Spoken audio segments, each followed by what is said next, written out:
তো গাইস আপনারা একটা ভিডিও দেখছেন লাইলাকে নিয়ে ছাড়ছিলাম, ইকবালে গান গাইছিল, এটা 10 মিলিয়ন ভিউ গেছে।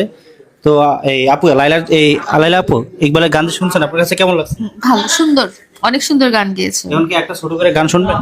একটা গান শোনাও। আদরে সুহাকে মনটা ভরে দিব রে, আদরে সুহাকে মনটা ভরে দিব রে, ভালোবাসো যদি আমারে, আমার অন্তর কাটিয়া দিব লাইলা পারে, ভালোবাসো যদি আমারে, ওরে না চোখের পলক কি তোমার মেরে গেল, আমি জ্ঞান হারাবো মরে যাব, বাঁচাতে পারবে না কেউ, আমি জ্ঞান হারাবো মরে যাব, বাঁচাতে পারবে না কেউ, মুর্শিদ আমার হুজুরি সাপি মহিমা হবে, গলার মালা বানাইয়া দিতে দিতে টানে